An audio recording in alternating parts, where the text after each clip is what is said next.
ജൂലൈയിലെ മഴക്കാലം ഇങ്ങോട്ട് മാറിയിരിക്കുകയാണല്ലോ ഇപ്പോൾ.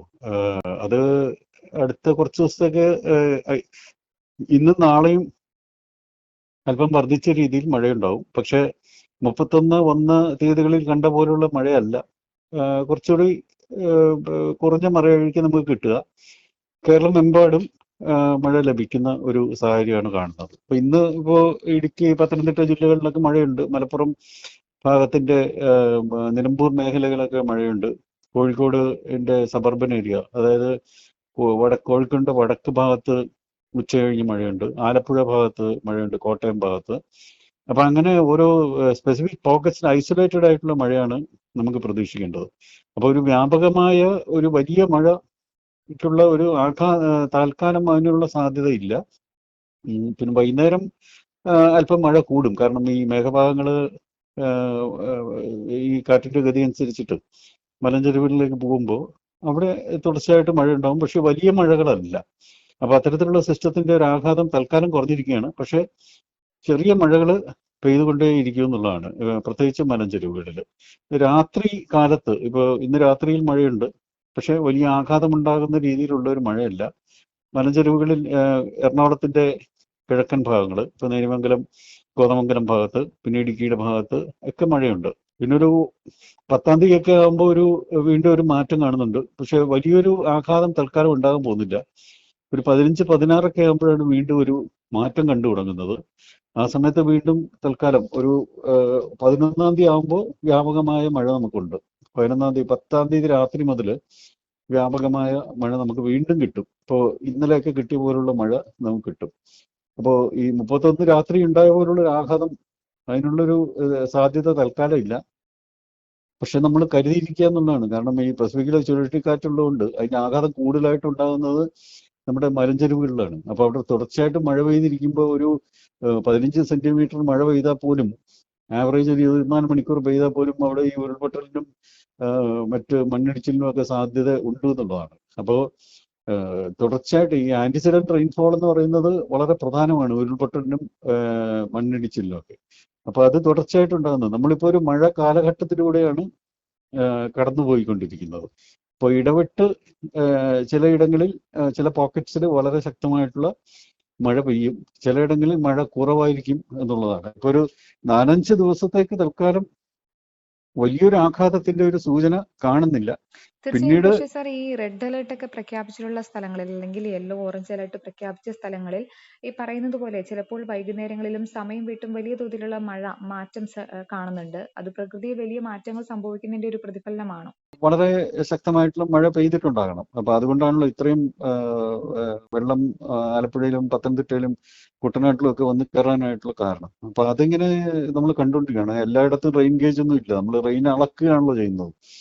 തത്സമയ മഴ നമ്മൾ അളക്കുന്നില്ലല്ലോ. അപ്പോൾ ഓരോ സമയത്ത് നമ്മൾ 24 മണിക്കൂറിൽ ഇത്ര മഴ പെയ്തു എന്ന് പറഞ്ഞുള്ള ഒരു രേഖയല്ലേ നമ്മൾ കാണുന്നത്.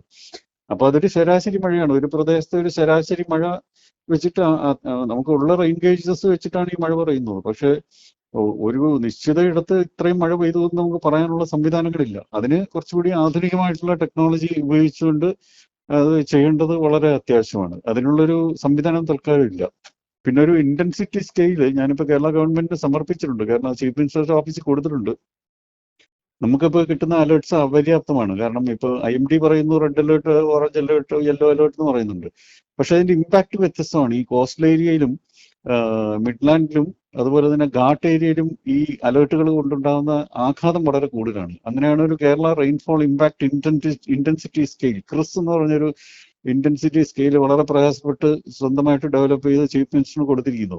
അപ്പൊ IMDയുടെ അലേർട്ട്സും ഈ ഇന്റൻസിറ്റി സ്കെയിലും കൂടി മെർജ് ചെയ്തിട്ട് അതിന്റെ ആഘാതം എത്ര ഉണ്ടാകുമെന്നാണ് പറയേണ്ടത്. ഇപ്പൊ ഇടുക്കിയിലും പത്തനംതിട്ടയിലും ശക്തമായ റെഡ് അലേർട്ട് മഴ ഉണ്ടായി കഴിഞ്ഞാൽ അതിന്റെ ആഘാതം ഉണ്ടാകാൻ പോകുന്നത് കോട്ടയത്തും ആലപ്പുഴയിലുമാണ്. കാരണം അവിടുത്തെ ഫ്ലഡിങ് ഉണ്ടാകുന്നതാണ്. ഇപ്പൊ എർത്ത്ക്വേക്കിന് അങ്ങനെ ഒരു ഇന്റൻസിറ്റി സ്കെയിൽ ഉണ്ട്. അതിന്റെ പേരാണ് മോഡിഫൈഡ് മെർക്കാലി ഇന്റൻസിറ്റി സ്കെയിൽ.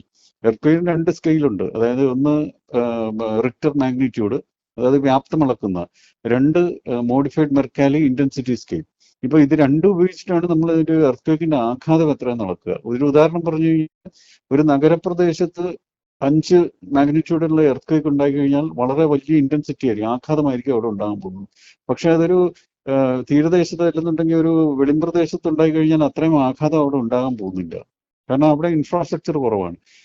അതുപോലെ തന്നെയാണ് ഘാട്ട് ഏരിയയിൽ. ഘാട്ട് ഏരിയയിലെ പ്രശ്നം എന്ന് പറയുന്നത് ലാൻഡ് സ്ലൈഡ് പ്രോൺ ഏരിയയാണ്. അപ്പോൾ അവിടെ തുടർച്ചയായിട്ട് ഒരു റെഡ് അലേർട്ട് അല്ലെങ്കിൽ ഓറഞ്ച് അലേർട്ടിന് സമാനമായ മഴ പെയ്തു കഴിഞ്ഞാൽ വളരെ വലിയ ആഘാതമാണ് ഉണ്ടാകാൻ പോകുന്നത്. അതുപോലെ തന്നെ ഈ ആന്റിസിഡന്റ് റെയിൻഫോൾ എന്ന് പറയുന്ന ഒരു ഘടകം കൂടിയുണ്ട്. അതായത് കഴിഞ്ഞ 72 മണിക്കൂറിൽ എത്ര മഴ പെയ്തു. അപ്പൊ അത് വെച്ചിട്ടാണ് ഈ ആഘാതം അളക്കേണ്ടത്, ഇന്റൻസിറ്റി അളക്കേണ്ടത്. അപ്പൊ ഇന്നിപ്പോ 350 മില്ലിമീറ്റർ മഴ പെയ്തു എന്ന് പറയുമ്പോൾ കഴിഞ്ഞ ദിവസങ്ങളിൽ എത്ര പെയ്തു എന്ന് നമുക്ക് കണക്കിലെടുക്കണം. കഴിഞ്ഞ ദിവസം ചിലപ്പം 100 മില്ലിമീറ്റർ ആയിരിക്കും മഴ പെയ്തത്, അതിന് മുമ്പത്തെ ദിവസം 75 മില്ലിമീറ്റർ ആയിരിക്കും പെയ്തത്. അപ്പൊ ഈ മൂന്നിന്റെയും ഒരുമിച്ചുള്ള ആഘാതമാണ് ഒരു ടെറൈൻ, ആ ഒരു ഭൂപ്രദേശം അനുഭവിക്കുന്നത്. അപ്പോൾ ഈ 350 മില്ലിമീറ്റർ മഴ പെയ്യുമ്പോൾ വളരെ ശക്തമായ ആഘാതമാണ് ടെറൈൻ ഉണ്ടാകുന്നത്. അങ്ങനെയാണ് ഈ ലാൻഡ് സ്ലൈഡും ഭൂചലനവും ഈ മണ്ണിടിച്ചിലും ഒക്കെ ഉണ്ടാകുന്നത്. അപ്പൊ അത്തരത്തിലുള്ള കാര്യങ്ങൾ മെർജ് ചെയ്തിട്ട് വേണം അതിന് ചെയ്യേണ്ടത്. IMDയുടെ അലർട്ട്സ് എടുത്തതിന് ശേഷം, IMDയുടെ അലർട്ട്സ് ക്വാണ്ടിഫിക്കേഷൻ അലർട്ട്സ് ആണ്. ഇത്ര മഴ പെയ്യാൻ സാധ്യതയുണ്ട് എന്നാണ് അവർ പറയുന്നത്. അപ്പൊ നമ്മൾ ഈ ഇന്റൻസിറ്റി സ്കെയിൽ വെച്ചിട്ട് ഇത്ര മഴ ഇന്ന സ്ഥലത്ത് പെയ്താൽ എത്ര ആഘാതം അവിടെ ഉണ്ടാവും എന്ന് കണക്കൂട്ടാനുള്ളതാണ് ഇന്റൻസിറ്റി സ്കെയിൽ. എപ്പോഴും ഒരു ഇന്റൻസിറ്റി സ്കെയിലാണ് നമുക്ക് വേണ്ടത്.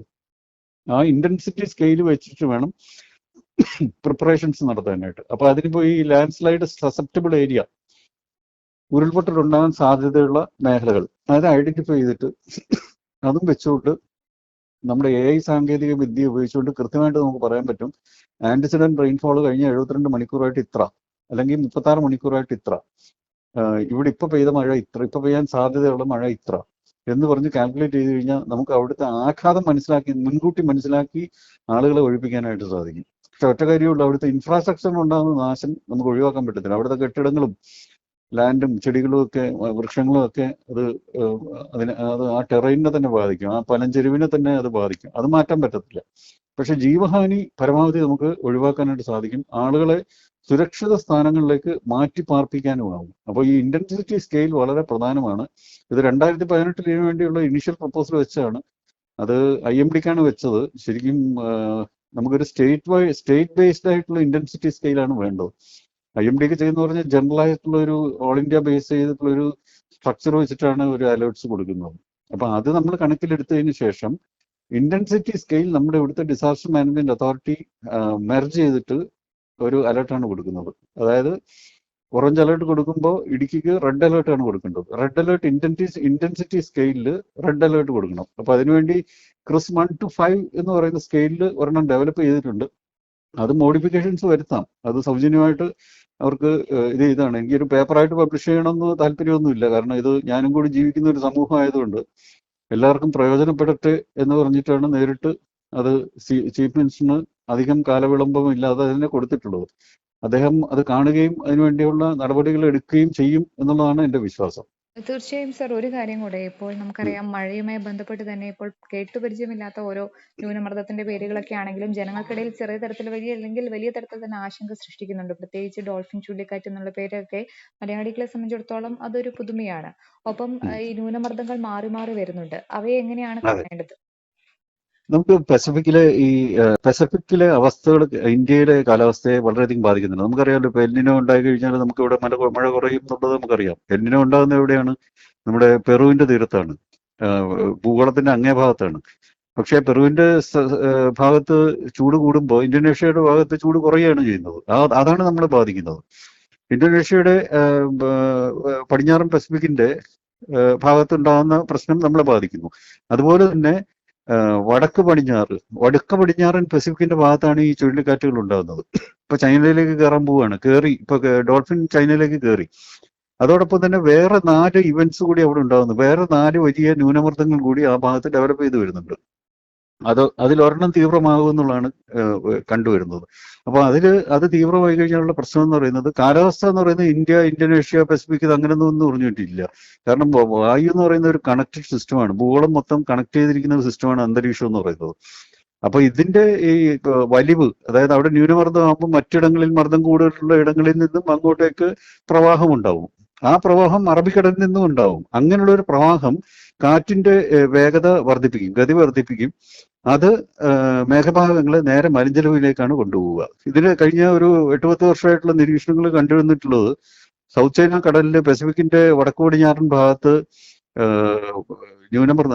ഈ ടൈഫൂൺസ് ചുഴലിക്കാറ്റുകൾ ഉണ്ടാകുമ്പോൾ നേരിട്ട് ഇവിടെ കേരളത്തിൽ മഴ പെയ്യുന്നതായിട്ട് കണ്ടിട്ടുള്ളത്. കൂട്ടിക്കല് ഉരുൾപൊട്ടലുണ്ടായ അതും അത് മാത്രമല്ല വയനാട് മുണ്ടക്കൈ ചൂരൽമല ദുരന്തം ഉണ്ടായതും ഇത്തരത്തിലുള്ള ഒരു ചുഴലിക്കാറ്റിന്റെ ഒരു സ്വാധീനം മൂലമാണ്. കാരണം നേരെ ഈ മേഘഭാഗങ്ങളെല്ലാം കൂടെ മലഞ്ചെരുവിലേക്ക് ഇടിഞ്ഞു കയറി അവിടെ ഒറ്റയടിക്ക് മഴ പെയ്യുകയാണ് ചെയ്തത്. അപ്പൊ ഇത് രണ്ടും തമ്മിൽ കണക്റ്റഡ് ആണ്. അപ്പോൾ അത് വളരെ കാലമായിട്ട് ഞാനിങ്ങനെ പറയുന്നുണ്ട്. അപ്പൊ ഇപ്പോ ആളുകൾക്ക് അത് ബോധ്യമായി. ഇപ്പൊ ഇങ്ങനെ ഒരു കണക്ഷൻ ഉണ്ട് എന്നുള്ളത് ബോധ്യമായി. അതിനിപ്പം ഒരു ജനറലൈസ്ഡ് ആയിട്ട് അതൊരു ഫോർകാസ്റ്റുകളിൽ എത്തുമായിരിക്കാം. അപ്പൊ അത്തരത്തിലുള്ള ഒരു കണക്ഷൻസ് നമ്മൾ കണ്ടുപിടിക്കണം. കാരണം ഭൂമി എന്ന് പറയുന്ന ഒരൊറ്റ സിസ്റ്റമാണ്, അന്തരീക്ഷം എന്ന് പറയുന്നത് ഒരൊറ്റ സിസ്റ്റമാണ്. ഇവ തമ്മിൽ പരസ്പരം ബന്ധപ്പെട്ടിരിക്കുകയാണ്. അപ്പൊ അതിന് ജോഗ്രഫി ഒന്നും ഇല്ലല്ലോ, കാലാവസ്ഥയ്ക്ക് ജോഗ്രഫി ഒന്നും ഇല്ല. നമുക്ക് മാത്രമല്ലേ ഉള്ളൂ ഈ അതിർത്തികളൊക്കെ. അപ്പോ ഇതിന്റെ ആഘാതം ഇപ്പൊ ഈ ചുഴലിക്കാറ്റിന്റെ ആഘാതം ഇപ്പോ ഈസ്റ്റേൺ ഇന്ത്യയിൽ, അതായത് ഈസ്റ്റേൺ ഇന്ത്യയിലെ സ്റ്റേറ്റ്സിൽ നല്ല മഴ പെയ്യും അടുത്ത 2-3 ദിവസം. ആസാം മുതൽ അങ്ങോട്ടുള്ള സ്റ്റേറ്റ്സിലെല്ലാം നല്ല മഴയായിരിക്കും. അതിന്റെ ഒരു ഇഫക്റ്റ് നമുക്കും ഉണ്ട്. കാരണം പൂർണ്ണമായിട്ടും ഒഴിവായിട്ടില്ല, നമുക്കും അതിന്റെ ഇഫക്ട്സ് തീർച്ചയായിട്ടും ഉണ്ടാവും. അപ്പൊ അത്തരത്തിലുള്ള കാര്യങ്ങൾ കണക്കിലെടുക്കണം.